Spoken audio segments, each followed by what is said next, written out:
Brilliant. Thank you so much for coming on. I really appreciate this. Um, my guest today is Jules Shaji. He's a personal trainer on Instagram, known as Juwel Fit, more commonly, and also working as a radiographer in the NHS, if I'm not mistaken.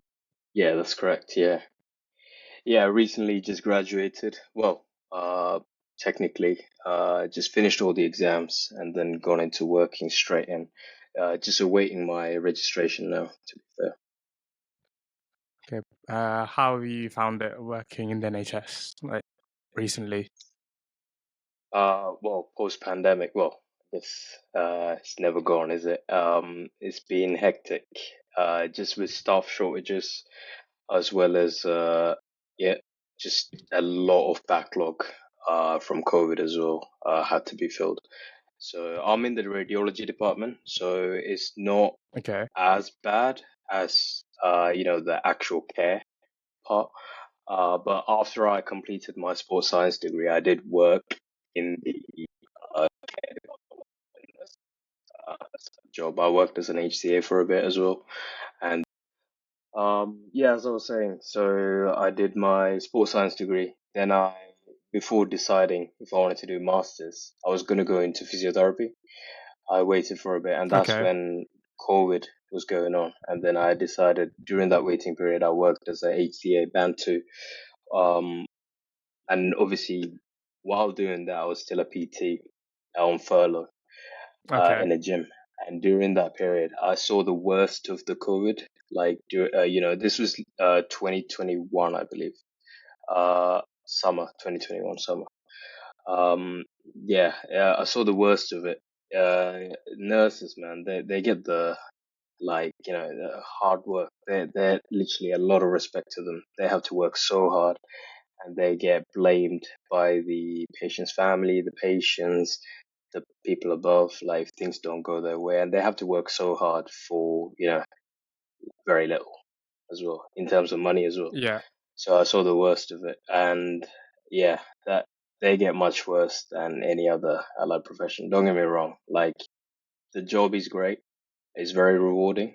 You're helping. It's a therapeutic job, isn't it? It's like you God's work really. You're helping Yeah. bring care to an individual, but still mental resilience has to be there to persevere through all of that blame to work and keep going. But yeah, Yeah. yeah, Have you that's when I experienced decided to that? go in.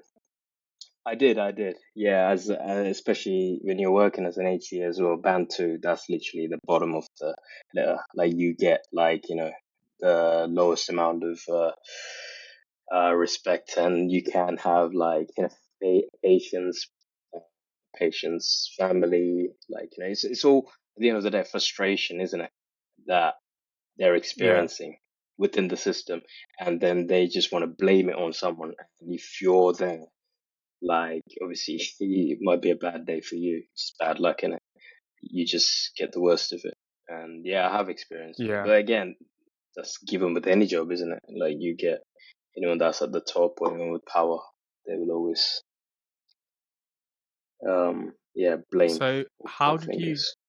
s- sorry, Yeah. yeah, so how did you get into personal training?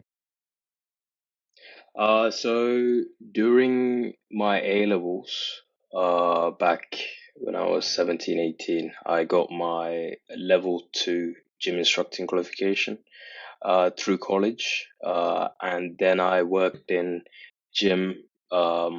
But way before that, I went through my own transformation, losing a lot of weight. I was quite a sedentary child growing up.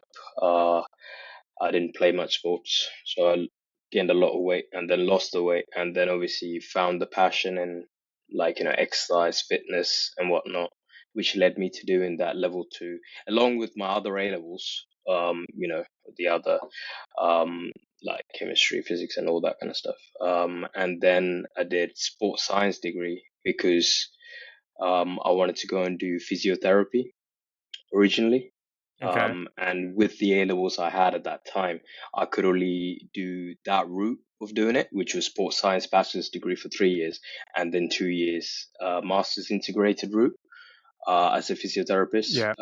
because I was dumb enough. When we were growing up, we don't know, like, unless if you have like proper guidance, you don't know what A levels to pick Yeah. until, like, yeah.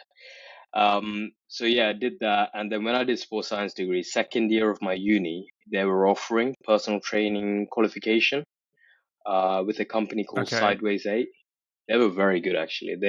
They put us on I guess you could call it a crash course, but because of the level of knowledge we have as a sports science student, it worked out really well. So it was an 8-week course during Easter, I believe. Um, and there was assessments, practical as well as written. And then after completing that, I became a fully fledged personal trainer in my second year of sports science degree. This must have been 2017, 2018. Um, and obviously, I was working in the gym before, as I told you, as a gym instructor, with my level 2. Yeah. Now I got my level 3. I was allowed to personal train one-to-one clients as well. Okay. So yeah, I built up my portfolio from way back, way back in my early 20s. Like, I would say even 20s, in my 20 actually. Okay. And then, yeah, done it from then. I loved it. Really trained with a lot of individuals, not just your 9 to 5ers, but also with the sports science degree, knowledge I gained, I was able to train like powerlifters. It's not my Okay. forte though, but also like some athletes as well. Very like low level athletes, obviously, but still, like, it was good fun. Good fun. Yeah. Having trained people doing like 9 to 5, the average type of roles, like what's a common theme that you've seen within these people? Like what are Common their theme aims and in goals when they Oh yeah, weight loss is predominantly the aims and goals. Because with 9 to 5ers, majority of the clients that I had have been your typical, either hybrid work from home or like, sedentary seated. Yeah. So there will be, you know, uh, with sedentary lifestyle comes the weight gain, and they obviously want to lose that. So it's not just for the aesthetics, but also for the health reasons. And they may also have like hobbies like playing badminton on the weekend, and they want to improve their performance. Yeah. And obviously, you know, losing weight will improve that. Losing that timber will improve that as well. So that's been the common thing, weight loss. Like how what's the ratio of people kind of wanting to lose weight to wanting to build muscle? Are there very few people that come to you that has the goal of building muscle? To be fair with you, like anyone that comes to me, I always recommend. So how it works is I sign them up on, like, after the consultation call. And the consultation call, I explain to them the benefits of resistance training, not necessarily in the gym, but even using any form of resistance, whether it be your own body weight or, using resistant bands or anything like that. Like, again, it all depends on the individual. You're not gonna get a middle-aged, let's say, like a Karen that's got kids, and she's working tirelessly. Like, say if she's in the healthcare sector as well, she's working tirelessly. She's a Mhm. nurse, let's say, and she's doing 12-hour shifts. You can't expect her to go to gym like after her shift or before if she's got kids to like look after and stuff. So even doing like resistance training in the form of, some bodyweight stuff that you can work up to even at home is what I recommend. And with that comes obviously hypertrophy, muscle being built, as well as obviously the strength as well being gained. So there's not necessarily, it's not like muscle gain or fat loss, if that makes sense. It's like, a Yeah. combined effort, if that makes sense. So I guess you Okay. could call it like a body recomposition of like losing the fat and gaining the muscle in the right areas. If that makes sense. Yeah. Um, but right now, my focus is more towards helping individuals balance everything. Yeah. With work and life. Like, you want to be able to still stay fit so you can increase your lifespan, obviously, and improve your biomarkers, your health biomarkers. It's a matter of fitting all of that in. That's what I'm targeting. and that's the sort of clients I have now as well, compared to way before in my early days of PT. It was more like, get that beach board or get like six packs, or that's not essentially the route I'm going down anymore. Okay. Don't get me wrong, I still have some clients that do want to, get that sort of Yeah. aesthetics. Like, I do help them with that. But my target is more towards the 9 to 5ers and helping them, achieve that body, while still caring for their kids or family or whatever. Yeah. So what Yeah. made you want to do that shift? Was it a natural progression with the clients that were coming towards you, or was it a conscious decision on your part? I would say conscious decision on my part, mainly because I am someone that always had a busy schedule and always Yeah. found that, if a system, like you got to live and breathe it, the system that you're employing, that's going to help someone. So obviously, the system that worked for me previously, that got me like, shredded, as you call it won't necessarily work for everyone else, because Okay. everyone else would be like, someone else would be like, got kids, like, commuting with to work, and the work hours are hectic and too much on their plate. And now that, I have entered properly into that healthcare sector with my job as well, with my work life balance, that system, Yeah. um, is like best employed on that 9 to 5ers. Not just that. Okay. It's not just a conscious decision on my part. It's also, as you were saying, like, with the clients that have been coming to me more and more now, have been those 9 to 5ers as well. Okay, I So see. it's mainly to do with that as well. It's a bit of both, really. I, you Yeah. mentioned you want them to improve their biomarkers. So what kind of biomarkers do you look for? Like, do you advise them to get tested or run like blood, get their bloods tested or do any kind of other scans? So this is like very loosely like said. Obviously, I haven't like, gone too much in depth. Obviously, with average folks, you don't need to like get your blood tests. Well, it depends on the individual, but with average folks, getting your testosterone levels checked and all that kind of stuff is not necessarily like needed. It's just going to cause panic at the end of the day. It's good to get them tested. Don't get me wrong. It Yeah. is good to get them tested. If you can financially support it as well. Obviously, they are very expensive. Just go to India to do it. It's cheaper, innit? Yeah, I I mean that's would what I say do. it's far cheaper, isn't it? Yeah, in here it's Yeah, crazy yeah, it's expensive. so much cheaper. But to keep it absolutely simple, I always recommend at least have your blood pressure monitored and your resting heart rate monitored. Okay. Um, and that's the bare minimum. Obviously, weigh yourself to manage your weight, like, um, on a frequent basis. Ideally, the weight has to be, gathered at the morning before you have ingested any food or drank any water. Ideally, after you, gone to the toilet, done your toiletries. And then that should be it, really. Like, but the weight thing, the weighing scale thing, it's to do with, it can go both ways. Whether if you're trying to gain weight or lose weight, it's always a good idea to get frequent measurements of your weight in that morning, as I said. Yeah. Okay. How often do you train people from the South Indian community or well, like South Asian community?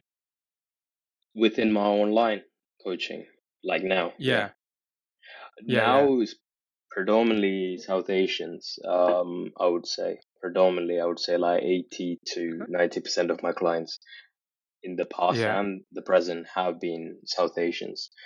Um, Okay. yeah.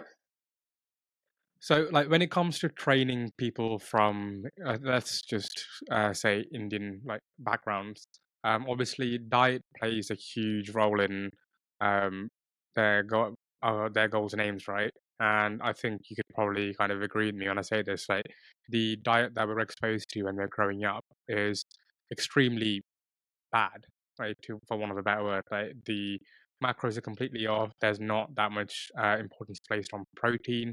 Probably not that much importance placed on calorie like maintenance, like managing your Mm, portions, like having fruits, vegetables. There's a lot of oil in our diets, how difficult is it to kind of manage the diets and also kind of reinforce the idea of eating healthily and like having a balanced diet? For those individuals that come to me seeking help, obviously they have a base level understanding of, like what's going on, what's wrong with them. If there isn't, then it starts with it starts with self-awareness. If they don't have that awareness, then they won't necessarily seek help. But if they do seek help, then Okay. obviously as a job of my coach is to make them aware of the root causes. Because as a job of my coach, like coaching is that I don't want to make them dependent on me. Like I want them to learn the principles of how to lose weight and how to manage that and how to go on their life without ever depending or seeking help. Like unless, if shit hits the fan, then yeah, of course you may have to. I didn't mean to do that, but I don't know why I did a thumbs up. Um, but anyway, what I'm trying to say is like when I'm trying to make them aware of the root causes of say their weight is too high, then it's to do with, as you said, the calories have been consistently been high. They've been in a caloric surplus and they're obviously not being able to expend that due to their lifestyle Yeah. activities. Not just that, there are other things as well at play. It could be stress as well, stress levels, sleep's been poor maybe. So there are other things as well that we need to look at.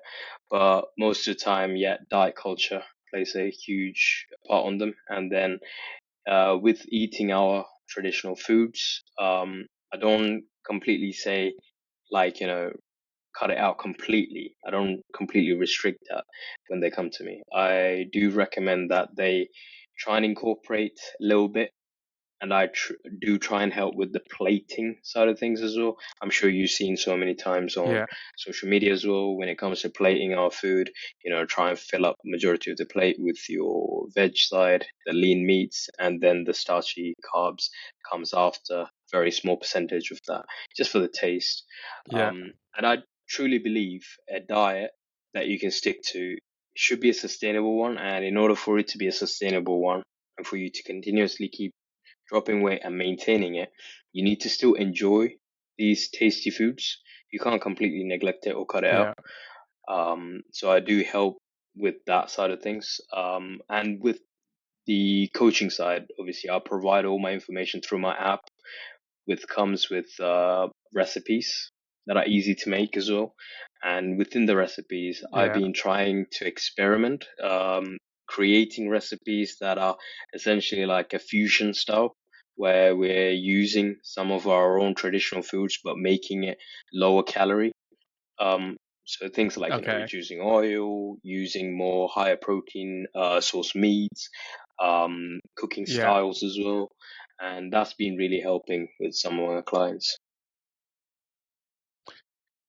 Are the clients like usually like really surprised because I'm guessing like do you track it, like do you advise them to track their calories as well? So the thing with tracking calories, right? Like it's quite a tedious process, and when someone's just starting Yeah. out, say they have no idea about what fats, protein, carbs are, and in terms of like the measurements as well, a gram of protein and carbs is 4 calories. Like, say if someone has no idea about that, getting them to track it, obviously, don't get me wrong, it's the gold standard. Tracking is the best thing, but getting them to track it can be tedious and can be quite overwhelming for them to continuously stick to. And meal Yeah. plans also can be quite flawed. As you know, with anything comes pros and cons, right? So meal plans can also be flawed in the sense that there can be calorie variances within the food, like where you shop at, like between brands as well. There can be slight variances, and that can Yeah. quite literally add up. If your calorie goal is, let's say, 1800 per day, small variances per each food types, let's say 10 or 12 variances, can quite literally add up for the whole day. And you could literally be you could literally be eating 1900 or 2000 with all those variances. Yeah. So tracking can be overwhelming, but meal plan can also be, flawed in that sense. So you need to try and find a middle ground. And what I recommend is when they're just starting out, I always try and do the heavy lifting for them at the very start. Try and get them to focus on one thing at a time. And simply Yeah. the heavy lifting comes with me getting them to send pictures of their meals. And with that, I help them with like plating, like portion sizing Okay. and whatnot. And with that, I obviously use visual aids, obviously using our hands as a unit of measurement. So like, let's say like a fist size of protein, like a half hand size of like, veg, like to be distributed on the Okay. plate. So like that, Yeah. rather than actually putting a scale underneath. Don't get me wrong, scale is the gold standard and the most easiest thing to do as well. It really doesn't take that much time, but for someone to do that from the get go can be quite difficult. So obviously I Yeah. ease them into it. When we start plateauing, then I'm like, okay, you're like, my welcome document that I always send my clients always details the benefits of, you know, of each processes. The visual measurement process that I just said, the weighing scale process, as well as the meal plan. Always, gives pros and cons to that. And then I tell them, now that we should start looking at the calories a bit more in depth, then we use the weighing scale.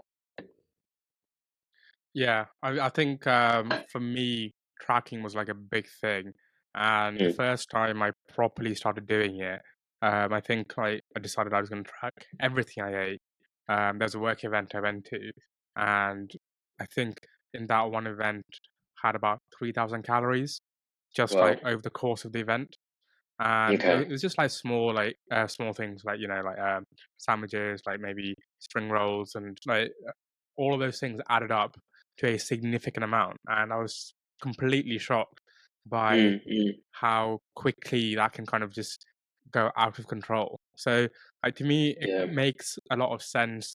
It's understandable that, especially people who are sedentary, can rapidly put on weight if if you're especially like just nibbling on stuff like throughout the day and not having like a set diet plan that you focus on. yeah.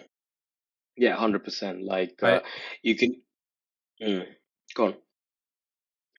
No, no, I was gonna say like another thing I probably started doing over the last year is just filling out a bunch of my like portion sizes with like fruits and vegetables, like mainly vegetables, and that's like made a huge difference Mm. in like how much I eat throughout the day as well.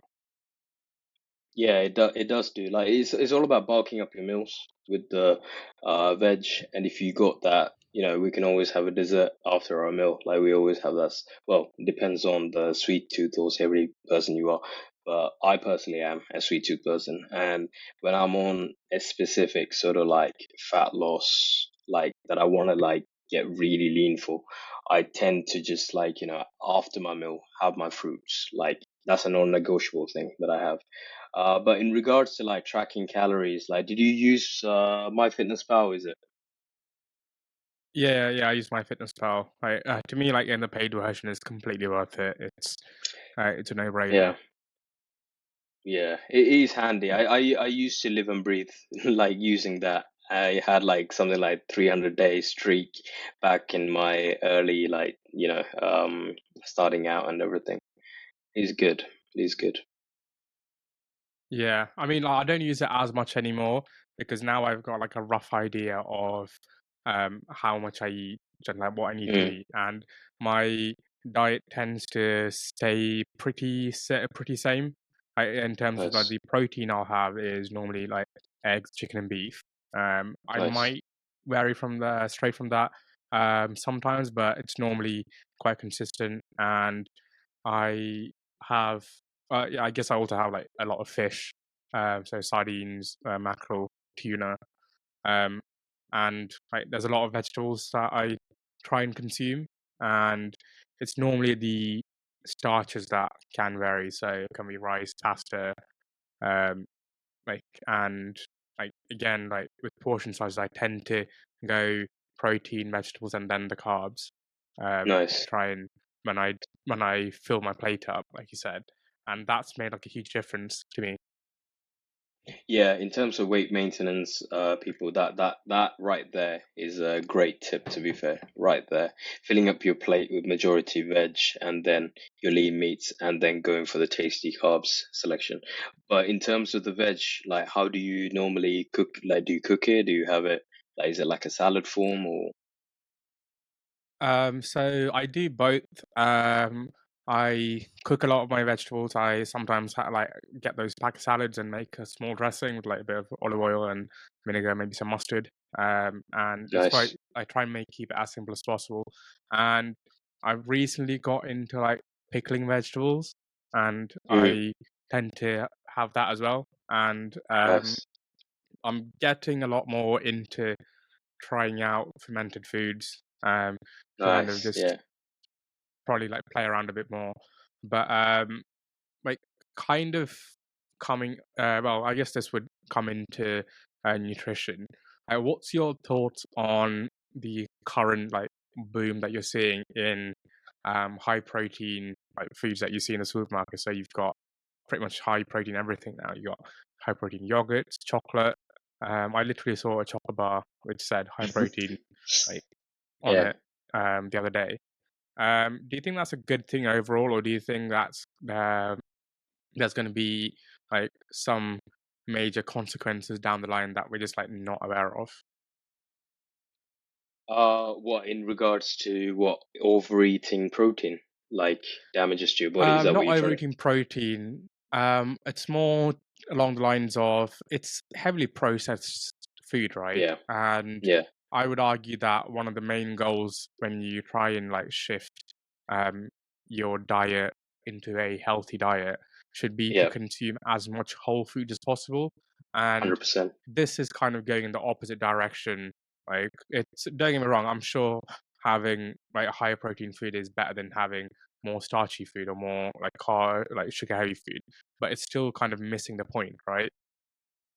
Like, I understand what you're saying, and I'm all for that as well. Like, eliminating ultra processed food, going towards the more organic or the whole food approach.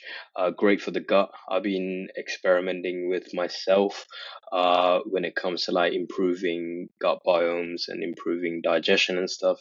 Um, Fermented food, as you said, is a great way of like improving that gut biomes as well. Again, like I only know this from, listening to podcasts as well as researching. I'm not a nutritionist or anything. Just want to put it out there.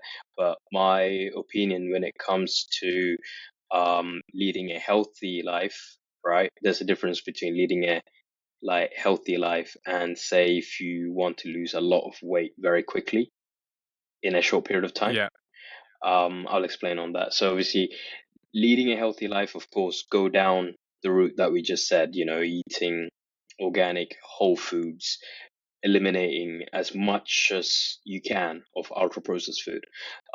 So eliminating artificial sweeteners, like all these like crap that you see in the supermarket that has these high protein branded on them.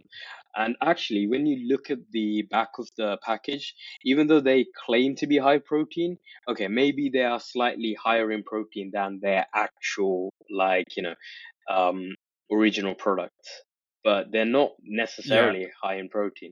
Like, you don't want a chocolate bar to be high in protein anyway. You want it to be a chocolate bar so you can actually enjoy the taste yeah, as well. That's another thing. You don't want it to be mixed with whey. It just makes the taste go all crap anyway. That's my opinion.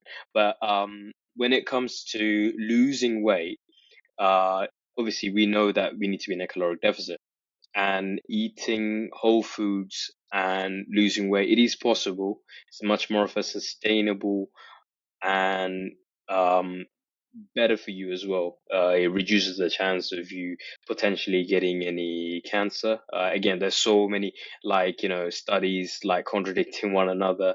There's so many things on the internet about artificial sweetener can cause cancer, but there's so many other things that say that it can't cause cancer. Like so many like there's a lot of yeah. confusion going on. But that's true. That's mainly true with the dose, right? I mean, Yeah, the studies yeah, that were done, yes, I think.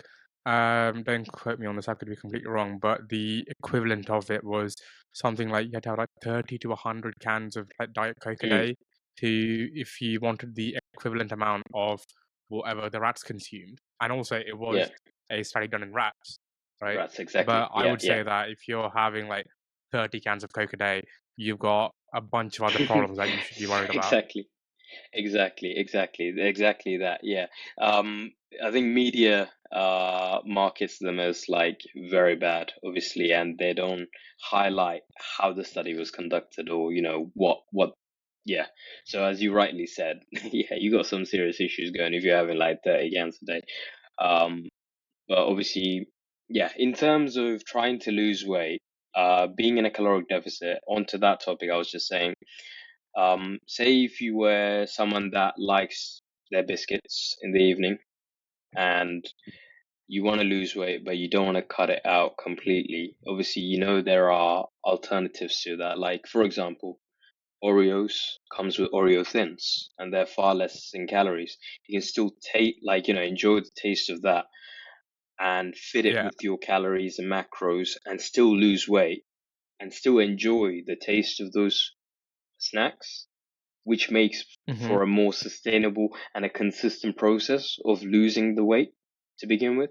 So I'm all for that. Yeah. And obviously, don't get me wrong, Oreo thins are not your whole foods. Obviously, they are ultra processed foods, and we're all Yeah. for eliminating it or minimizing the consumption of that. But I think you should try and find a nice middle ground. Don't go for the extremist group. Obviously, I'm sure you heard of Eddie Abu. He's uh, he's one of Yeah. the Yeah. Yeah. extremists. He's always about preaching. I'm all for it. I support him, but you should try and find the middle ground. You should try and when you're gonna have your birthday, you're gonna cut a cake, right? You're not gonna cut an egg, right? So Yeah. and that's the Yeah, I processed food, mean, right? I don't know So how much I would like support people like him. I think mm, on the grand scheme, they tend to put out a lot of misinformation, and for people who genuinely want to get healthy and change their lives, I think it's really detrimental, like what the kind of stuff that they put out. yeah, And he also used to be a professional bodybuilder, right? yes, and he's a nurse or retired nurse. I'm not sure, but yeah. Yeah. So I'm pretty So sure that he was probably taking a bunch of PEDs as well. So I think oh, it's of course. really disingenuous to kind of come into a point where you're saying like, oh, this is like really bad for you, but then like kind of like not address like what you did. Mm, And mm, it's a bit of a like PR marketing move, right? Because yes. Yeah. um he's got a gym where he sells a bunch of protein powders and creatine and all kinds of other stuff. So I like where do your morals lie when you do something like that? I think it's just um a PR campaign for him to, and obviously no Yeah. publicity is bad publicity because like, obviously we're talking about him right now. Yeah. Exactly. But I'm all for the side of him that's preaching for eating whole foods. Don't get me wrong on that. But obviously Yeah, demonizing to that great depth. Obviously, he's doing it, as you said, for that PR marketing to get more views. And, he's got a million followers on Instagram. Like, he's done well. He's selling his ebook and, he's doing bits. Like, um, the fact that, he's doing it to get the views and the likes and he's playing on it. He's very smart for doing it, but it's very unethical and not for that, yeah, obviously. I completely agree with you. Um, But you yeah. talked a bit about um, a lot of that you've kind of begun experimenting with supplements and other things for to try and improve your health. Can you kind of go into a bit more detail on that? So gut biomes wise, so it all started when I felt like some sort of indigestion issues with my typical Yeah. diet that I was having. I think that was a combination of high stress during my dissertation time. Dissertation can be a very stressful period, along with other assessments going on at the same time. Combined with like I was doing fasting as well, then intermittent fasting. Okay. So I was getting some issues with my gut, and obviously I would never want to get any sort of um gut-related um, issues. So I was trying to improve the digestion, the gut biomes. But obviously, I didn't get it tested or anything. I didn't get a scan or anything due to financial reasons, mainly. Uh, and what I did was simply try having like a high fat, high protein breakfast in the morning, Okay. rather than like your typical high carb breakfast in the morning. So what I typically had Yeah. was some scrambled eggs with spinach and hummus. I consistently had that for like, I think 3 months. It helped with a steady state of energy until lunchtime, and I was having Okay. late lunches um, at like 2 p.m. Um, and going on to the topic of intermittent fasting, this is when I would stop the fasting period, and I trialed this specific method of breakfast, by the way. So I had that for breakfast, and then that did help me manage my hunger, so I could stay within my calorie Yeah. goals. Um, Obviously, I have no other means of, knowing my biomarkers, whether they've improved or not, because I never got them Yeah. tested. So I can't truly speak on behalf of that. But my digestion, in terms of, I had like lots of constipation and stuff like that, improved. That I didn't get that again. Yeah. Um, but also that is to do with mainly I increased my dietary fiber. Um, Okay. I was having roughly like 30 grams, and obviously you can improve your fiber by genuinely increasing your veg, obviously your greens. And I was Yeah. having that for my lunch and dinner, properly cooked. As previously, I would have salads, and that wasn't cooked. Obviously, things that are not cooked, like when you're having it raw, and if you're having, I used to have giant salad bowls as well, because I'm a person of like I love my food to be volumized, so I can just literally Yeah. stay true to that diet, and that's an approach I can no longer do anymore. Especially because like spinach and stuff, like obviously, don't get me wrong, you can eat it raw and it's completely fine. However, I used to store them in the fridge for like 3 days, and then I'll eat it on the fourth day, like raw, and that I think that was causing some issues. So I fixed that up clean, Yeah. I like can imagine. So yeah, and in terms of supplements, I was just taking probiotics in the morning. That really did help. Fermented milk as well, Okay. kefir. I'm sure you heard of. Yeah. Um, Yeah. Yeah. I was having kefir smoothies with blueberries, bananas. These are prebiotic stuff that encourages the growth of your gut biome, gut microorganisms actually. So that mixed with kefir, I would have them like every other day. And all of these things factored into better digestion for me, I would say. So I'm all for the health, improving health aspect more than the aesthetic now. Um, Yeah. so yeah. Did you notice like a big change in your energy levels when you did that? Like you said, your energy levels were like constant throughout the day. Like, were there differences Yes. before? What before So, doing like, this what kind of approach? differences? Yeah, yeah, yeah. Before I think I was always resorting to overconsumption of caffeine to meet my energy demands, and now I would just have one coffee, maybe sometimes no coffees, and don't even touch pre-workout. I have pre-workout like on a like blue moon, like literally like never have it. Um, so I resorted to using far less caffeine. Um, but other things that I also experimented, I wanted to share with was I tried supplementing with lion's mane and Yeah. jingo. Uh, what's the full name? It's a lengthy name actually. Um, Ginkgo Siberian ginseng extract or something it's called. It's a lengthy one. Apparently that Okay. increases the blood circulation within the brain. So essentially, what these two help. They're called nootropic essentially. They supposedly help with um, better productivity because you can stay focused on a task for longer. So maybe that contributed to it as well. But people Did do you notice a say difference? that's the thing. I can't pinpoint which really helped because obviously I improved Okay. my gut biomes, digestion, as well as done this at the same time. So I can't really pinpoint which helped, but both of them combined 100% had a drastic improvement.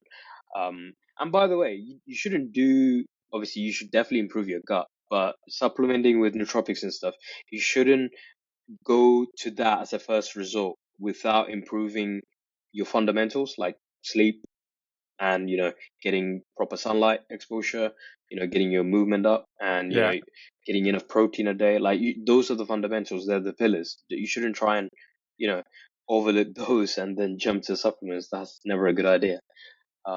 Mine was already in check. That's why I resorted to using this just to try it out. And it's worked. It's worked yeah. like a treat, obviously. Right.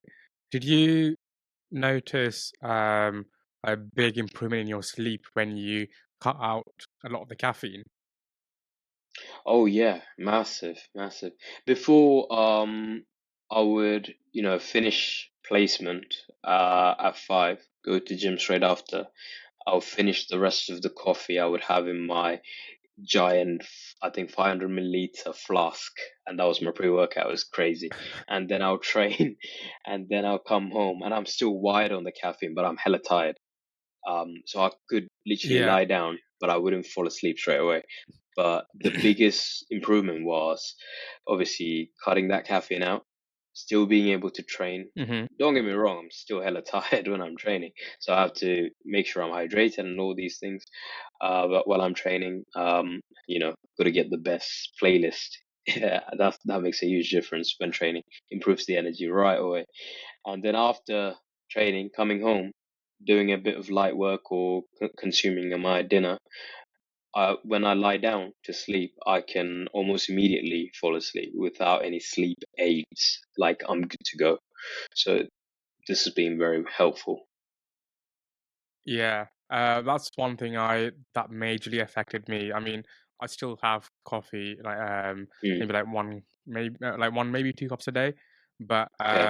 I went through a period like a couple of years ago when I got chicken pox, and like Shit. in that time, obviously because I wasn't working, I wasn't having any coffee because I didn't need the coffee to like Yeah, of get course. myself to yeah, and for the first like 3 or 4 days. I had these massive headaches from not Right. having the coffee. But again, after the second, maybe third day, like my sleep drastically improved. Like Mm, I would be able to, like you said, go to sleep early. But even more kind of surprising was that I would wake up feeling refreshed and not like groggy or tired. That was like a big eye-opening experience for me.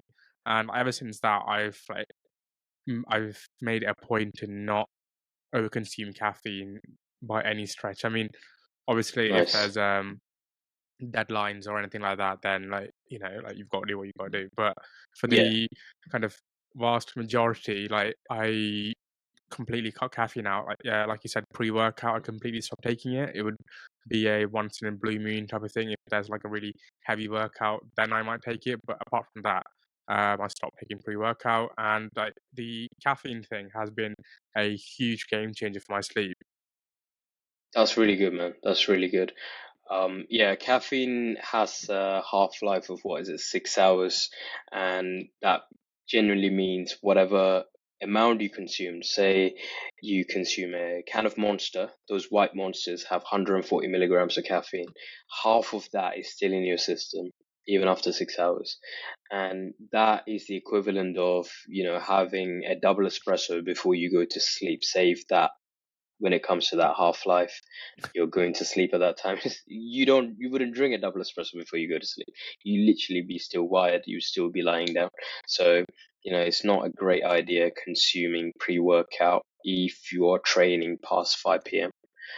Um, that's what I would say, and genuinely try and like if you're training in the evening and if you need that energy, try and look at other things like has your sleep been in check? Was it good quality sleep, good length of sleep the night before?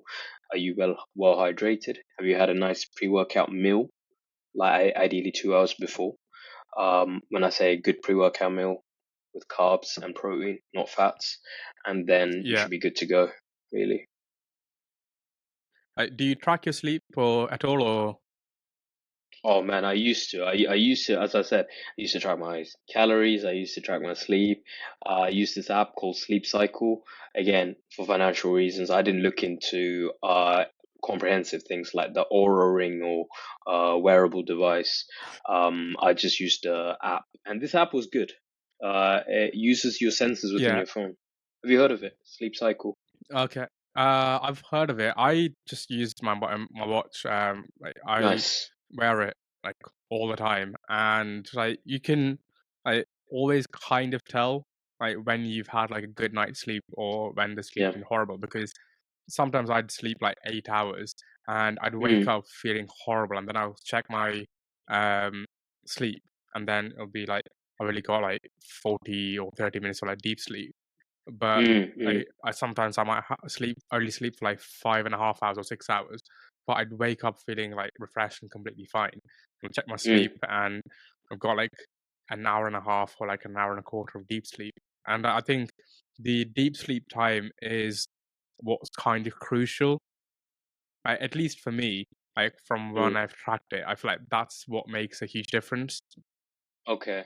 Hey, what watch have you got? Just Apple Watch. Apple Watch. Okay, nice. Obviously, with wearable devices, there are discrepancies. It's not going to be 100% Yeah, accurate, as you already know. And in terms of different stages of sleep, this is again, I'm not a sleep scientist or anything, but I just know my information from listening to this great doctor, renowned sleep doctor, Matthew Walker. Um, yeah, he, I'm sure you heard of, yeah, he was yeah, yeah. Matthew saying, Walker, right? that's right, yeah, Matthew Walker. He did a guest series podcast with Huberman. It's I think Yeah. 4 or 5 part series, talking about sleep. I think I'm on the fourth one now. So much to learn. Highly recommend it to any of the viewers watching this right now, or will watch. And honestly, man, he says that, to simply put, like, deep sleep and, like, obviously there's non-REM sleep and REM sleep, and you need to so REM sleep, rapid eye movement, and non-REM, I guess, is the deep sleep. And you need, obviously, both. You need both stages. You enter those stages, I think he said, every 90 minutes of your sleep, Okay. or during your sleep, and you need both, to Yeah. be fair, in order to feel rejuvenated or recuperated the next day. So in order to have unaffected sleep, obviously cutting out caffeine, we mentioned, other things like sleep hygienes, like following a good sleep hygiene would mean not having food close to sleep, ideally 2 hours before bed.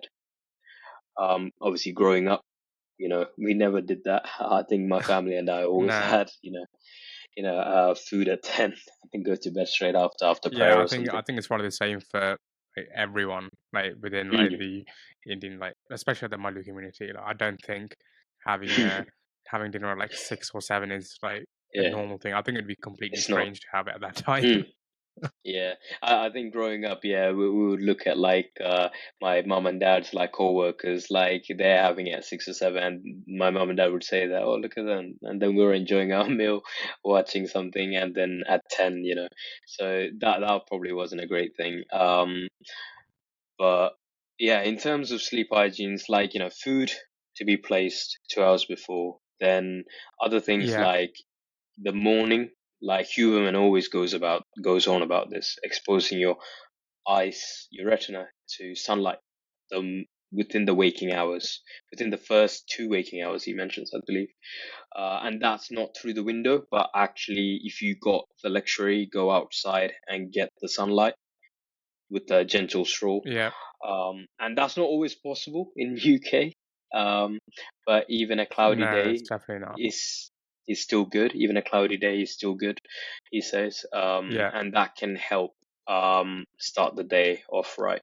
He goes on about the biology as well. Like, I can't remember everything, so I can't quote all of that. But obviously, to keep it simple, to improve sleep, yeah, look at those things. Food space before, caffeine as well, eliminate after sort of like 3 p.m. Another thing as well, supplementing magnesium.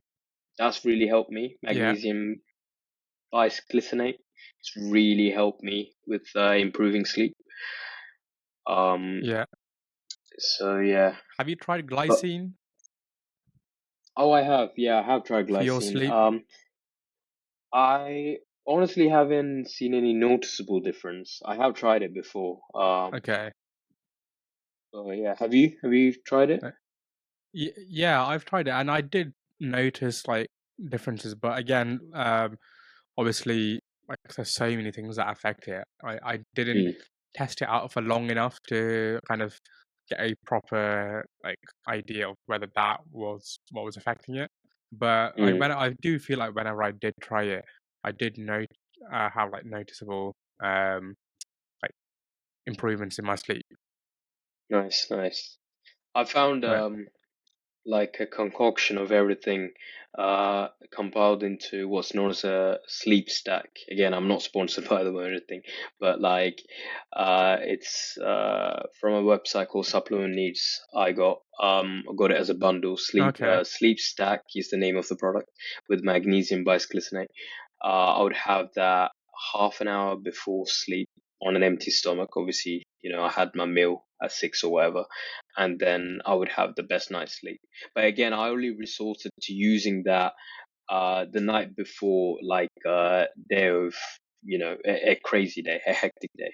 I wouldn't completely use it every single day. Again, just to yeah, make sure I don't, run through the bundle very quickly to save money, but also to make sure I don't completely become reliant on said supplements. You should try and obviously get it from your food sources as much as possible. But from my understanding, magnesium is something that we can be quite literally be very deficient in, um, okay, even within our diet, even depending on how perfect your diet is as well. But yeah. yeah. Yeah, I think like I don't know if you've come across more plates, more dates. Oh What's his yeah, name? Like Derek Derek. Yeah, he's Derek good. Johnson. Hmm. Like one thing that he advises people who want to kind of track their micronutrients is using this app called oh, I forgot what it's called now. Um, but it's basically like where it's kind of like MyFitnessPal, but you Mm, input all of your food and the app kind of calculates how much of the micronutrients that you're getting every day, and nice. you can figure out what the what you need to supplement with using that data. Like to me, that makes a lot more sense than like taking a multivitamin because you don't Oh want to yeah, like take something that you don't need. Um, yeah, but I Chronometer, that's the name of the app. I don't know if you've come yeah. across it. I have. I used it back in 2021. It's good. The database, unlike MyFitnessPal, the database, I believe, back then at least, was actually like created by legit people, like legit sources, like dietitian or nutritionists. But whereas Okay. MyFitnessPal, I don't know if you know, like you can create foods on there, Yeah. right? So, Yeah, yeah, yeah. you should put Um, like Indian food on there and just call it like, oh, it was only 200 calories, which obviously we know, a plate of biryani won't be 200 calories, right? So you can just call bullshit on yeah. MyFitnessPal at times because of who puts it, who logs it on there on the system, like, creates it on there. Whereas Yeah. Chronometer, it's not like that. It's like, yeah. But because of that, it's limited. I don't know if you noticed the database is kind of limited. Yeah. Right. Yeah, the database is quite limited. I mean, I'd probably say this it's the same for like you've got like a bunch of other apps as well, right? You got Macro Yeah. Factor and Oh, yeah. whatever Lane Norton's was I forgot the name of it. I think But MyFitnessPal is the biggest one out there. It's got the biggest yeah, database. But of yeah. course, with any tracking app, it's not accurate, and it's not 100% accurate. That's what I'm trying to say. No, I think Um, like I agree. I do agree with you. I think if you want to be as accurate as possible, you probably have to enter the macros that you see on the packet and then mm. monitor your weight, like depending on Even whatever that, goal you want. Even that isn't 100% accurate as well, though. But then again, do we need it to be 100% accurate? As long as, there's so many other variables going on. We say if our main topic is, let's keep it at fat loss, so the viewers understand. So caloric deficit. There's obviously, it's not just the calories in versus calories out. There's other things that's going on, that, contributes to you losing weight. And obviously the slight discrepancies, say if it's 80% accurate or 90% accurate, slight discrepancies don't matter much on the grand scheme of things. And what I do with my Yeah. clients is on an average basis, on a 7-day average basis. Okay. So whatever calories they inputted for Monday, for example, when we correlate it to the weight loss, we look at a 7-day average of the Okay. calories that they consumed. And that makes it more sustainable because, say, if they got an event coming up, like a social event on Saturday that they know about, then the calorie Yeah. banking approach can be used. So, eating Okay. 100 or 200 calories less Monday to Friday, and then using that calories on Saturday and Sunday, or just Saturday. And then, there might be slight weight increase the following day due to the water retention, but overall, after 2 days, the weight will come down because you're still remaining in a deficit. May not be a large deficit, but still a moderate deficit that you can maintain. When it comes to building muscle, um, what are your kind of key takeaways or like key points that you think people should like stick to? So for the average Joes like us, in terms of muscle building, you obviously got to get the fundamentals right. Your sleep, your nutrition wise, protein intake.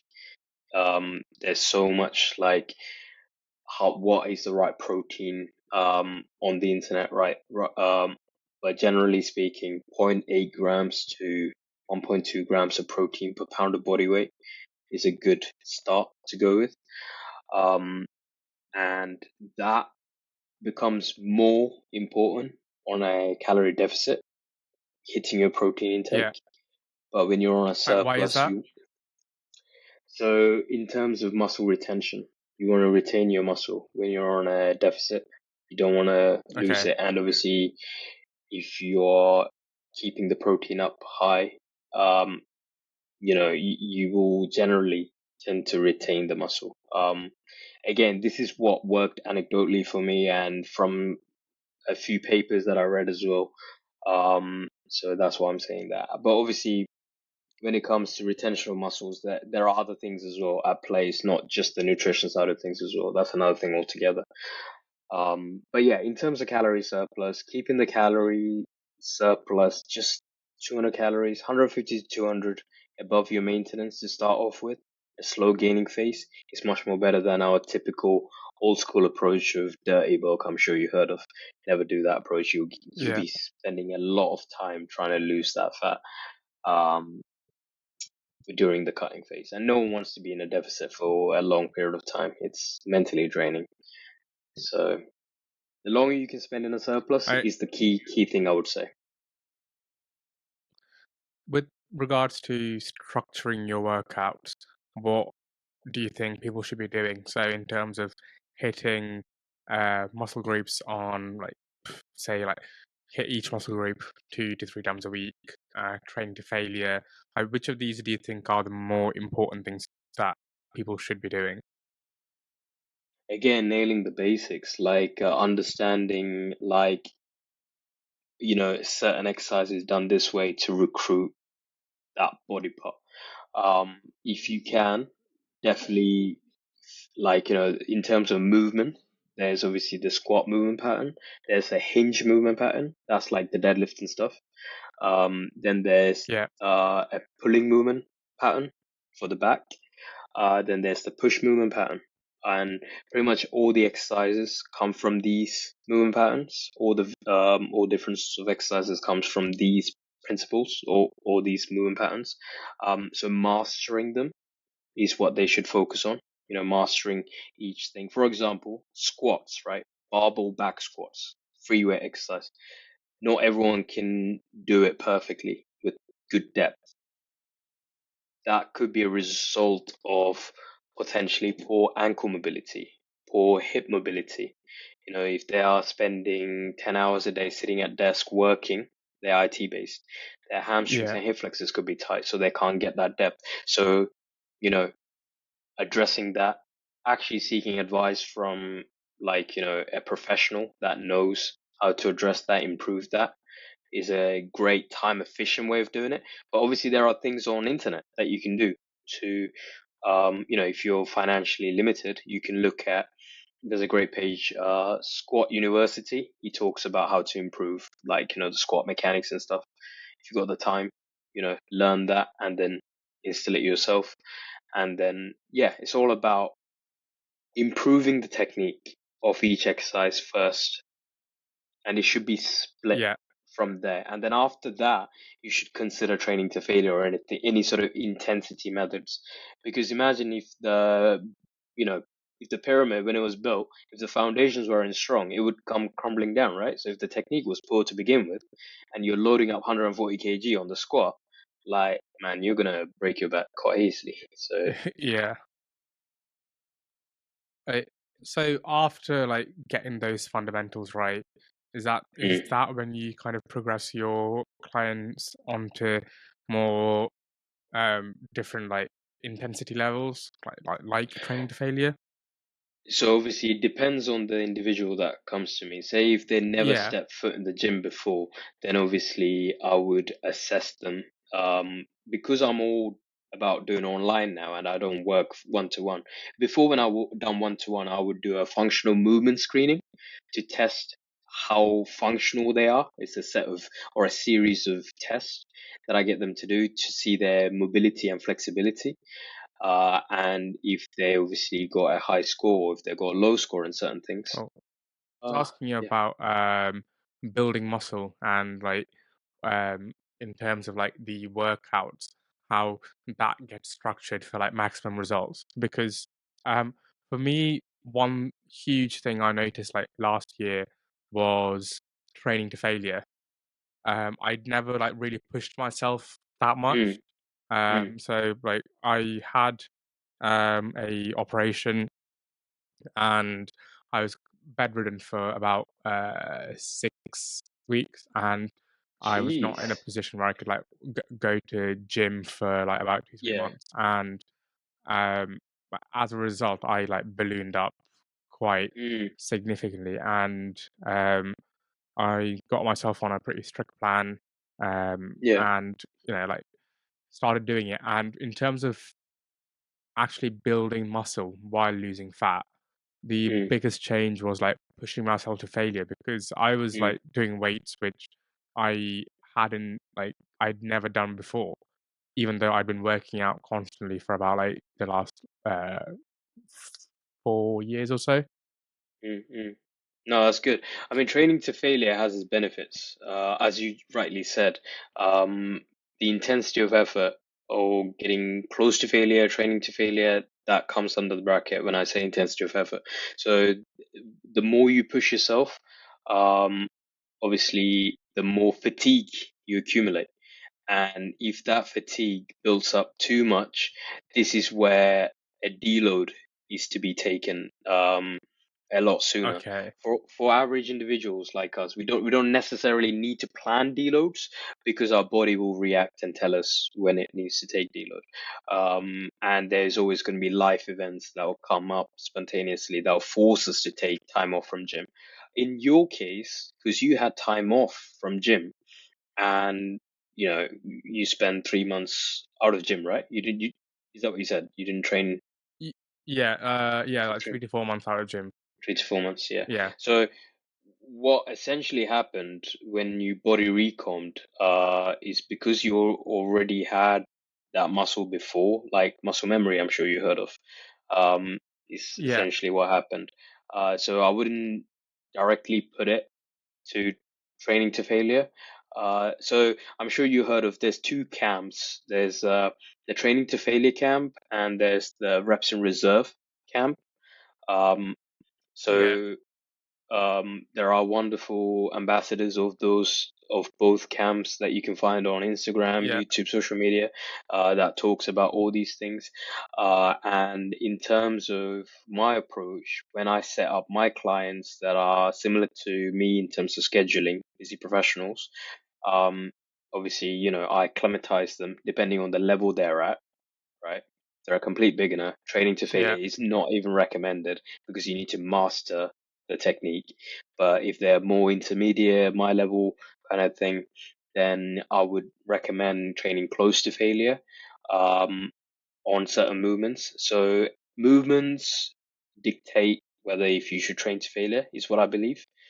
What I mean by that, movements as Okay. in exercises, all right? Exercises like compound exercises like deadlifts and squats. If you train to failure on those, right, you'll get the return. Don't get me wrong, you will 100%. But in terms of the fatigue you build up doing compound movements that are high stress, high taxing um, on the body, like to recover from that, like you need a lot of time. Say if your next day you're working and your work is like physical based, right? Say take me for example, I'm going to be in the Yeah. radiology department doing X-rays, and if I did the night before like heavy squats to failure, man, I'm not going to be able to properly walk. The soreness is going to be too much to handle. So, training to failure has its place. However, it's dependent on the individual. Is what I stand by. Dependent on their lifestyle. Okay. Say if you live and breathe bodybuilding, and if you got like a very flexible work, like you got the luxury of that. Of course, yeah, do it. Train to failure. Um, but yeah, compound movements are more taxing, and if you train to failure on that, um, you got to be aware of what follows the next day with that. You need to be, you Yeah. need to also make sure your sleep and nutrition is also in check before you train to failure as well. Does that make sense? Yeah, I think yeah. No, I completely understand what you're saying. I think for me personally, the change was kind of when I did start pushing myself to failure, I Mm. realized how much more I could actually do. I Yes, think that's yes. the thing that a lot of people miss when they don't train to failure because I think um Yeah. like you said, reps in reserve. I think like you might think you've got like two, but actually you've got like seven more you can do, Yeah, and yeah. like it just like keeps going and going, and you're like, what the fuck's going on?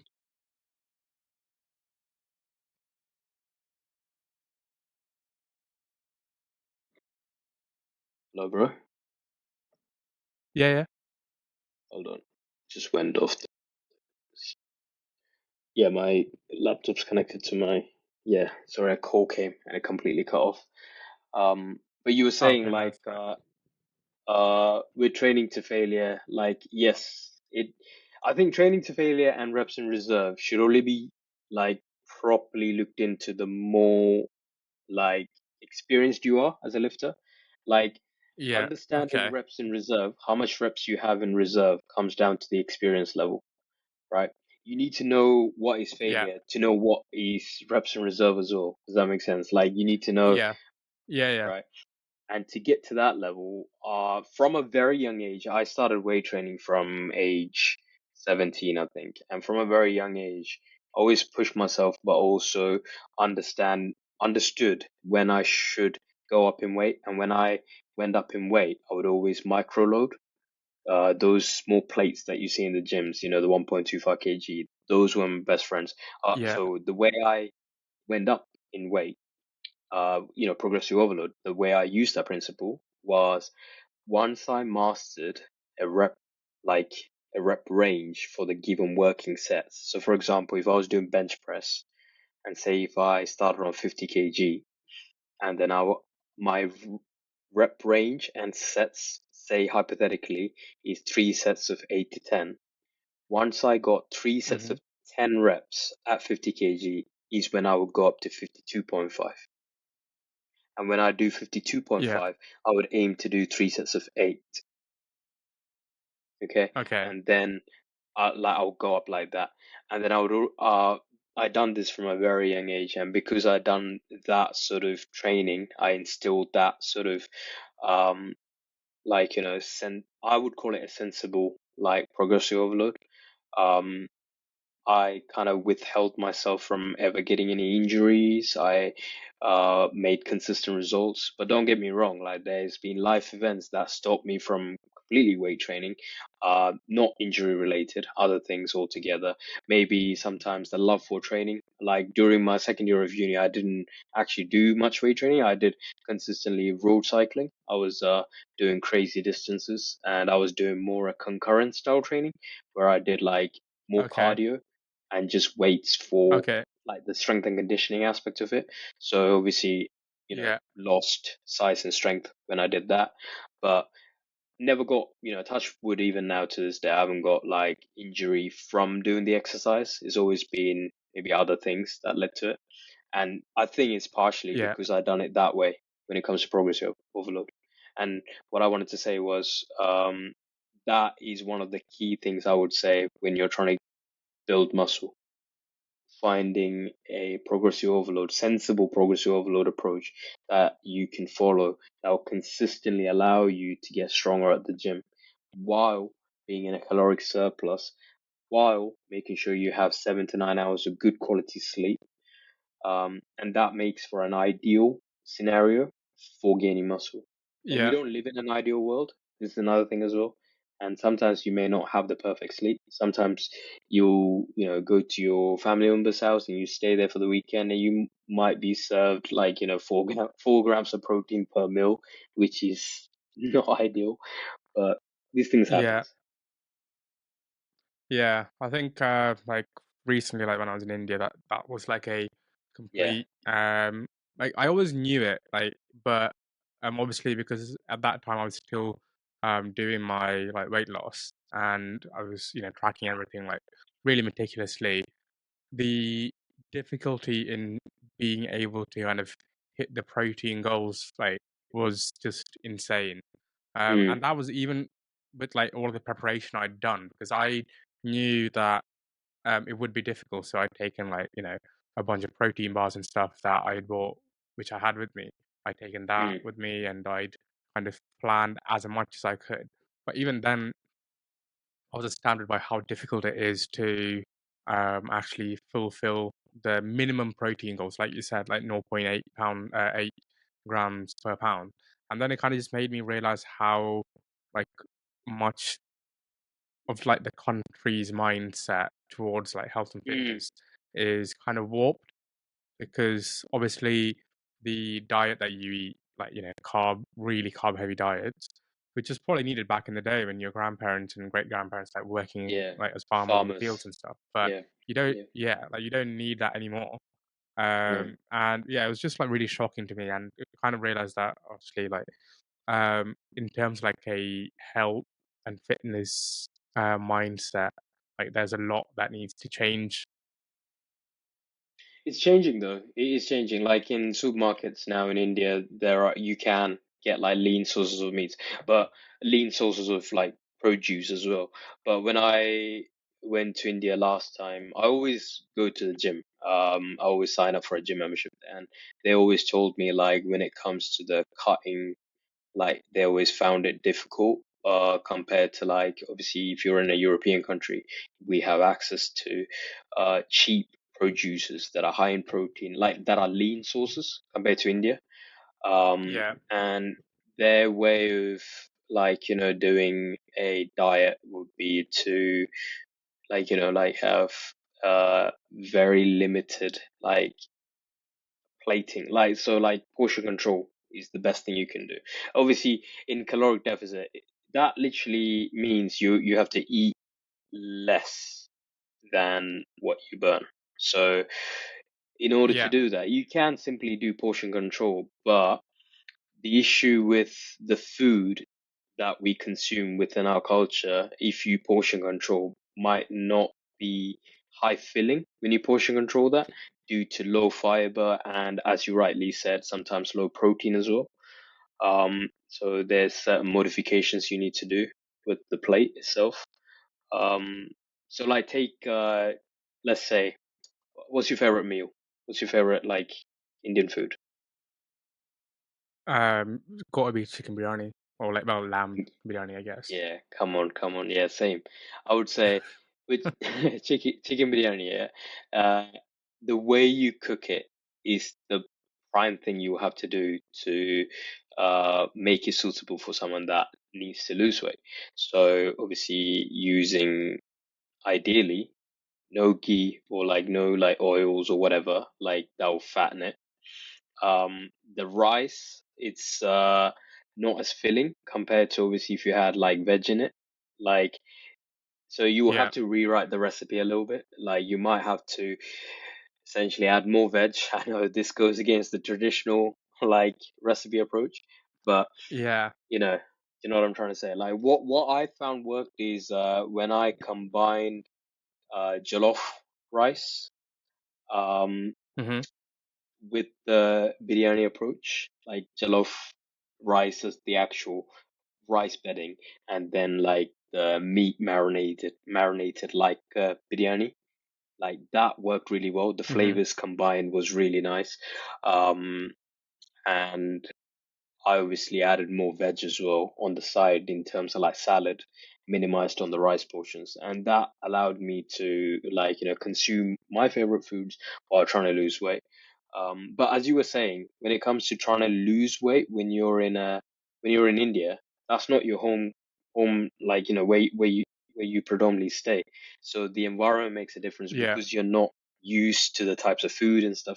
I think that was a big factor for you. But say if you always lived in that country, you know the best place to go for to get lean sources of meats or lean sources of produce. Mm. So for those people, they'll find it easier. And for those people, even portion control is more of a feasible choice. You can get along with it. What I would say is if you're going to India, man, don't worry about cutting when you're in India. You should have done that already if you wanted to do it. Just enjoy the foods there. You're only there probably for a short period of time, right?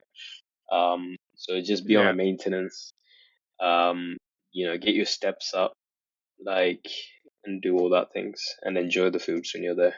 That's what I would say.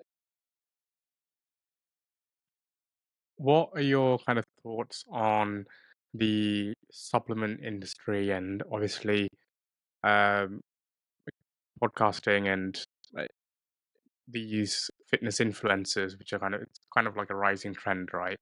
And Mm. there's a lot of kind of misinformation out there, and especially like promoting products. Um, do you Oh think yeah. like it's got worse quite recently, or I'll be honest with you. I think it's like gotten better, like from the way that I see it. really? Like in the sense that way before when I was doing my sports science degree, there used to be like those replacement shakes, like, you know, I don't want to say any brands, then they'll come after me. So you know what I'm talking about, like all these Yeah, yeah, I get you. very bad for the body, yeah, and they will try and do their pyramid scheme, and that's how they attracted a lot of ambassadors. And Yeah. that's died down a lot from what I'm seeing on social media now. It's still around, but there's always going to be things like that around. But like that's Mhm. died down a lot recently from what I'm seeing. I may be wrong, but I think that's to do with a lot of people are more clued up now. There's a lot of Yeah. uh, social media influencers that are science based. Um, and they actually know what they're talking about, and they are spitting facts, and they are quite quick to make content on slating, you know, that bad people, right? Because that itself is content. Yeah. People love that, right? Especially when we spoke about Eddie Abu Yeah. Yeah. earlier. Like you could cut that clip, and you get loads of views right there. Maybe I don't know. But yeah, people love when you're talking negative about someone. So I think those science-based people shutting those people down obviously has an impact and it's changing the general public's idea, mindset about these things. Supplement, obviously, as you already know, it's not one of the pillars for improving your health. Nah. Um, you should obviously resort to consuming whole foods. And if you're severely deficient, and the thing is, you don't know until actually your body shows symptoms, or if you get tested, whether if you're deficient or not, you don't know until then. And then obviously, ideally get it consulted by a GP before getting the supplement. That's what I would say. Try not to self-diagnose. Try not to be a doctor yourself before you do it. But Yeah. supplements shouldn't be the pillar, and you shouldn't go towards supplements straight away. Especially with multivitamin tablets you touched on. Like, I think they're a complete waste of time because most of them are underdosed to begin with. That's why they're so Yeah. cheap. But Yeah. yeah, No, I, yeah, I I I agree with you. Um, I think as far as like supplements goes, like the ones that I kind of take most commonly are vitamin D and omega threes. Um, nice, yeah, I personally think like those are two that most people should be taking because obviously vitamin D, living in the UK, like you probably can be severely deficient in it, yes. Have you and I got don't yours think you get tested? got omega threes. Have you gotten Vitamin D, yours? I did Yeah, get myself. yeah, Yeah, I got yeah. myself tested when I went to India last year, and Nice, nice. I'm not deficient, but I'm on the obviously it's a large scale when they give you the ranges, right? Yeah, So I was on the low end of the scale, yeah, yeah. and that was another thing. Like I didn't get my testosterone tested this year, well, when I went last year, but I did get it tested the year before. And Mm, again, that was like on the low end of the scale. But again, mm, that's something that can be affected by a million different things. So I yeah, think as far as like getting your tea tested, it's a waste of time unless you're getting it tested regularly. And when I say regular, yeah, I mean like once a month or once a week, something like that. So yeah. you can kind of monitor it because Yes. it could be affected by sleep, stress, food, like like 100 different things. Yes, yeah. Improving the basics itself, if you got that in check and then getting it retested is a good thing. And as you rightly said, yeah, getting it constantly monitored is the ideal approach, but it's the financial implications. Not everyone can afford it. Um, Yeah. so that's the other thing altogether. Um, Yeah. but yeah, vitamin D, I agree with vitamin D and omega 3s. Obviously, omega 3s is to do with the dosing as well. Um, in terms of obviously with omega 3s comes EPA and DHA, isn't it? It's split into those Yeah. two categories. And I don't know on the top of my head what was the optimal dose, but if you get the optimal dose, then it's worth like consuming that. Or you could just simply have fatty fish like salmon, or like I can't think of any other fatty fish, but you know what I mean. If you're Yeah. consuming 2 or 3 servings of that a week, then apparently that's good enough as well. I would highly, highly recommend creatine as well. Creatine monohydrate, supplementing that for anyone, general public as well, has so many benefits. Apparently, has benefits to do with mental health as well. To this day, there was a study done talking about how it can reduce the potential for, like, reduce the chance of you getting depression as well. Yeah, essentially how it works Really? is, yeah, yeah. I'll That's try very and find interesting. the I yeah, sorry. I'll try and find the paper. I'll send it to you. But it's creatine is crazy good, crazy effective. And it's one of the most studied supplement on the market, so it makes sense to supplement that. And in terms of whey protein, you should only supplement it if, say, you're like, drastically low in protein. But even then, you can still consume it like through the whole foods dietary section by eating your eggs, meats, and whatnot. But if you're on a caloric deficit, then getting lean protein sources can be quite tiresome. So then I would recommend whey protein supplementing. But if you have whey protein in a Okay. liquid form, then it's not as satiating if you're dieting. Say if you're Yeah. on 1500 calories and you're drinking your calories, it's not as filling. So mixing a scoop with fat-free yogurt with berries. Great way to kill the sweet tooth as well as getting actual food source, through the edible Mm-hmm. mechanism. That's a great way when you're on a fat loss. But again, whey protein talk, you don't really need it. That's the thing. We were always led to believe that we need it, and you need to have your post-workout shake half an hour after the workout. All of that is bullshit. You don't Yeah. need it. Like, Yeah, I mean, kind of just touching on the omega threes, like you said, the dose does really like matter. yes, Like so because I used to take those tablets before, and then after actually reading it on the back, and I was like, oh my god, like you have to take 10 of these tablets to get yeah, what would be called a therapeutic or like required dose. And after that, I just started buying like the oil, which you can get it like in glass bottles from nice, like Boots or any kind of shops. And I started taking like 20 mils a day. Uh, like very that's nice. just from reading, listening to Dr. Onda Patrick talk about Yes, he's how great. important omega Yeah. threes are. Yeah. Mm. And I kind of just went off that. And I guess like, well, I guess it's probably too, like, because I've been taking it quite intermittent, so I haven't taken it as regularly as I would have liked. But um, it does, I think it's probably one of the most important supplements you can take for your cognitive and like mental health.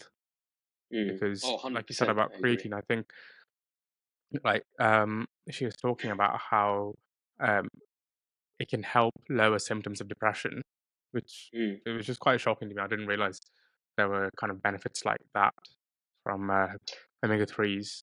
Um, so, like, obviously, doing personal training and now working in the NHS. Do you think like working in the NHS has pushed you towards kind of changing your personal training strategy? Like, obviously, because of like your current like job and kind of working with people and seeing patients, like has that kind of informed how you um plan your training for your clients and like push it towards a more balanced and sustainable approach? Yeah, one thing when you say that springs to my mind. I think this was a gradual approach to training my clients. Although when I did my PT course, my mentor was always preaching this approach. The approach is simple. It's basically do the functional movement screening test when the client comes to you during your consultation. And then with that, you'll get scores from 1 to 3. 1 is poor, 3 is great. And with that, you'll be able to figure out how functional they are, where the tightness is. And within the program, within the resistance based program, you'll also incorporate mobility style training to improve your range of motion that you can do. Mm. And that Okay. approach has always been within my training when I used to do one-to-one personal training as well as online coaching.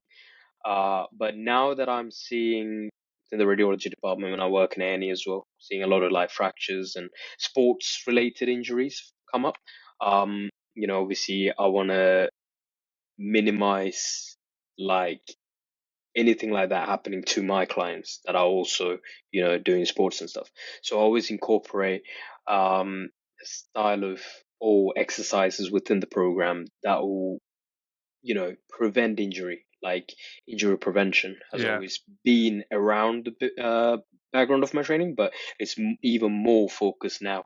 And then I actually do with my app schedule my clients to do their mobility style training. That can be done at home, can be 5 to 10 minutes of sequences.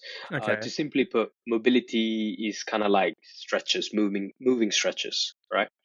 To improve Yeah. their flexibility as well as their movement at greater range. And your range can be diminished from sitting down for long periods of time, for example. So things like that, Okay. I help improve, and that's also part of the package. It's not, it's not just go to the gym and do this. It's highly flexible. It's depending on the client's goals and needs, but also I try and incorporate that to my clients so that they, improve their range while looking better. Right. Do you think like moving forward, like you're gonna keep the personal training and just continue work your radiography job, or do you think at some point you'll kind of stop doing one? To be fair, I never thought I would go into NHS, I'll be honest with you. So, the world is full of surprises. Um, always wanted to work in the private sector. Always wanted to do like physiotherapy and then go into working with teams and whatever. That was my initial like goal, but I didn't even do physiotherapy to Okay. begin with. Go into radiography, completely different. So even though saying that, even though there are a lot of surprises ahead, I would still like to keep this online coaching going because it's easy for me to incorporate with my even though my schedule can be hectic, it's still easier for me to do, and it's something that I'm passionate about, helping people. Um, and the principles that I learned, like I'm happy to share it with my clients. Yeah. I am actually in the midst of rebranding my Instagram and everything, and um, posting content that is more relevant to that, so that I'm able to also share things freely without, charging it for it. But obviously, the funny thing about how human psychology, how it works, is when you're sharing something for free, not necessarily people are always going to like take it compared to if you pay for it, Yeah. especially if it's a stranger. Do you understand? They'll Yeah. just Yeah. I think like, understand. Yeah. do you know what I'm trying to say? So No. obviously, to charge it like is, there's a reason why I'm doing it as well, because we all got to eat. That's another thing. Um, but yeah, in terms of moving forward, I've always kept the online coaching as a side and potentially might stay aside. I don't know. I would love to do it as a full-time thing, but the thing is, like, I'm more passionate about like the radiology sector now. Like, I love doing like inpatient service, and the online coaching. I always only coach like a handful of my clients to keep the services high quality and I don't get overrun with Hmm. timings. So going forward, I would love to keep it together, find a nice balance, and still help a lot of people. That's my aim really. Oh, that's it's quite sweet. Like, what made you what kind of keeps you passionate about radiology? I guess because it wasn't something Uh, that you even planned. no, no. To be fair, my father did push me for it because he's actually a radiographer himself, and Oh, I okay, I didn't want to see. go into it. When you're growing up and your parents are pushing you for something like human psychology, right? When you're Yeah. getting pushed to it, nah, you don't want it. But then when reality hits, and when I saw it firsthand, when I was working during that COVID period, like 3 months I worked as an HCA, I saw the radiology department because I was always bringing patients there. Like I was always going with them. I saw it firsthand how like how useful it is for the patients. Like I notice like how important it plays on their like health, on their discharge as well. Of course, in order for them to be discharged, they also needed like a post assessment, X-ray, whatever it may be, and also when they come in through A&E as well. We need to see what's going on as well. So um, I think I mainly found a love for it in the particular aspect of the skill that's required for it. So in order to get like a scan Okay. correct, like right now I'm just working in the X-ray department, and in order to get like the scan like diagnostic, you need to position them correctly, and you need to make sure um that positioning comes with a certain skill element to it. And if that patient was Okay. in so much pain. Say if they got like an elbow fracture and they can't, put it on the board because their movement is limited, then there's a certain level of skill required to capture that image. And obviously you're playing with radiation here, so you can't like just keep pressing the button till you get the image. There's a Yeah. limit. Do you know what I mean? It's a limit to it. So you've got to be a bit like Superman. You've got to X-ray vision. Obviously, it comes with knowing your anatomy inside out, which, as you can see, the poster behind. Obviously, my room is full of these posters. So yeah, I love that side of it. Like, the skill element of it and the learning, the anatomy side of things and everything. I love that side of it. So that's why I would always stay engaged with that. And as you already know, like, even when you're getting older, like it's really good to like keep your mind ticking, like doing something that always Yeah. stays you alert and like prevention of neurodegenerative diseases like that as well. So yeah, it keeps me alert, so that's why I would love to do it. Online coaching is something that I could always do like on the side with it as well. That's another thing altogether. That's why I always like the radiology. Okay. It's quite interesting. Like you said, the way like human psychology works. Just like when you push to do something you don't want to, and then like suddenly like out of nowhere Yeah. you kind of want to go ahead with it. I think we'll like wrap up in a bit. But kind of to close off, like what do you think people should be focusing on um to get their health about to improve their health and get it better and kind of not just get better but stay better and stay consistent with it? Mm.